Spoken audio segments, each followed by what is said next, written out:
onde está escrito a proibição, só para falar. Um está escrito no final de Parashat Kedoshim, o castigo, a punição está escrito no final de Parashat Kedoshim, e a proibição, a advertência, né? A advertência, o que não pode fazer, está escrito em Parashat Achareimot, uma Parashat antes. Parashat Achareimot, a proibição, a advertência, enfim, aquele que não pode fazer. A gente lê Yom Kippur, né? Na realidade, em Yom Kippur nós lemos isso. E no final de Parashat Kedoshim, uma Parashat depois, lá está o castigo e a punição. E como está escrito com relação à proibição, Ervat achotcha bat avicha bat imecha moledet bait ou moledet chutz lo tegale ervatan. A sua irmã por parte de pai ou por parte de mãe, você não irá revelar o pudor dela. Eli ela bat aviv shelo bat imo shelo bat aviv ou bat imo minayin. Então lá a princípio a gente só viu o quê? Só viu o caso quando é ou por parte da mãe ou por parte do pai. Da onde a gente aprende que seria que os dois é proibido, que se ela é irmã por parte dos dois, tanto de pai e por parte de mãe, os dois, ela que também é proibido. Ervat eshet tarmud lomar, ervat bashet eshet avicha moledet avicha achotcha hi. O versículo na continuação, nos diz o pudor da filha, da esposa do seu pai. Ervat bat eshet avicha. O pudor da filha da esposa do seu pai, moledet avicha. Eu fiquei confuso também aqui.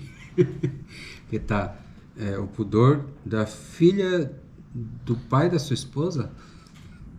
Da filha da esposa do seu pai. Nascida do seu pai? Moledet avicha, nascida do seu pai. Certo. Ela é sua irmã. Achotcha hi. Levíticos 18:11.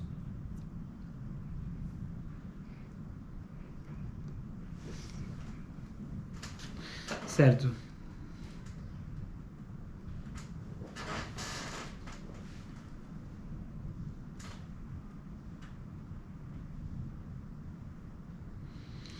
Então, mas tudo bem, a gente pode ver exatamente qual é a pergunta aqui que significa essas palavras, né? Qual seria a ideia dessa, em Levíticos capítulo 18, versículo 11.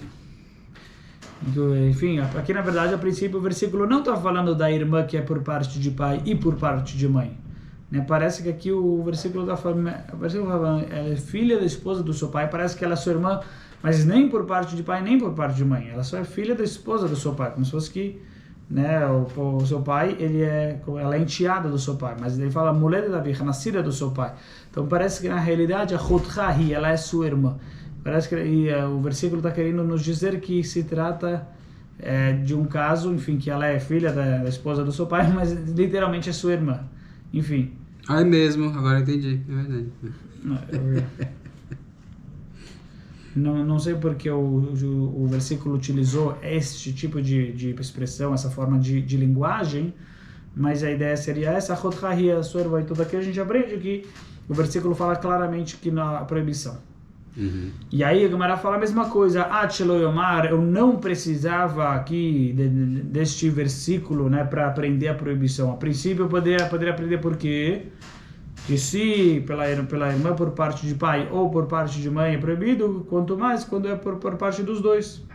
Daqui a gente aprende, mas já que a gente não faz isso, já que a gente não aprende dessa maneira, daqui nós aprendemos que você não pode castigar se não estiver escrito claramente. Pergunta a Gemara, Chayavei Malkut Minayin. Como volto? Eu peguei o interesse ou não? Deixa eu passar. Aqui. É que aqui, olha, tem várias telas, tá vendo? Essa aqui, né, Rabino? Essa, né? Certo. Se colocar 4 dedos, muda de tela. Sim. Tá? Se fizer 4 dedos assim, muda de tela. Tem várias telas. Da onde eu aprendo que no caso de Malkut também é assim, ou seja, quer dizer, também é assim, que também só se o cara que somente quando o cara planejou que a pessoa recebesse chicotadas, mas ainda não recebeu ainda na prática, já foi sentenciado. Que somente no caso que já foi sentenciado, mas ainda não recebeu na prática, que eu falo a lei do Edzomem, mas que no caso que já fizeram, né? Que no caso que já fizeram as chicotadas, já executaram a sentença, já realizaram a sentença, eu não, nessa situação, eu não cumpro com eles, com as testemunhas, a lei do Edzomem. Talmud lomar rasha rasha, nemar rasha bechayve malkut, nemar rasha. A gente faz uma comparação das palavras rasha rasha. Está escrito rasha com relação a... Porque aqui, porque da onde a gente aprendeu que tem que ser, que só no caso, né? Que só no caso que eles já fizeram, né? Que já foi sentenciado, que só no caso que já foi sentenciado, que aí tem a lei do Edzomem, mas não antes de ser sentenciado. Da onde a gente aprendeu? A gente aprendeu vida por vida. Já que a gente vida por vida, disso a gente infere que antes de ser sentenciado, ainda o cara não matou, então ele não pode morrer. Só que isso é com relação ao caso de morte. Mas com relação ao caso de Makot, da onde eu vou aprender no caso de Makot, que se descobriu que as testemunhas estavam mentindo antes de ser sentenciado, que eles não vão receber Makot. Da onde a gente sabe que no caso de Makot, certo? Também precisa ser sentenciado. Isso que a gente falou com relação à morte, a gente aprendeu no versículo. Com relação a Makot, não tem um versículo que está dizendo só pode receber Makot se é Makot por Makot. Não tem esse versículo. Não. Então a gente talvez poderia pensar que o quê? Que no caso de Makot, até mesmo antes da sentença, eles já receberiam a lei do Edzomem. Eles receberiam, se eles descobriram que eles estão mentindo, mesmo que ainda não foi, nem conseguiram nem sentenciar o cara a ser condenado de chicotadas, eles já vão receber chicotadas, mesmo antes do cara ser sentenciado. Mas não é assim a lei. Mas o problema é de onde a gente sabe. Esse versículo que você acabou de me trazer é só com relação à morte.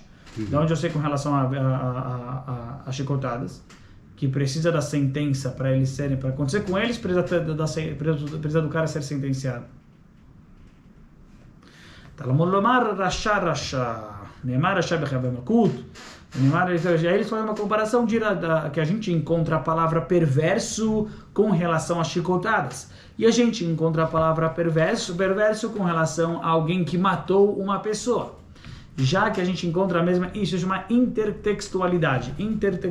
Já que a gente encontra a mesma palavra nas duas leis, com relação à morte e com relação a chicotadas, a palavra perverso, o termo perverso está nos dois, a gente faz uma comparação. Assim como no caso de morte, antes da sentença, as testemunhas não são condenadas à pena de morte, antes da sentença.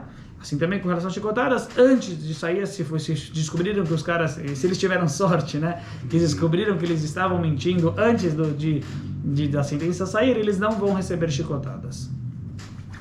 Pergunta que mas com relação a galuto, da onde a gente sabe, qual é o caso de que fala? Que não...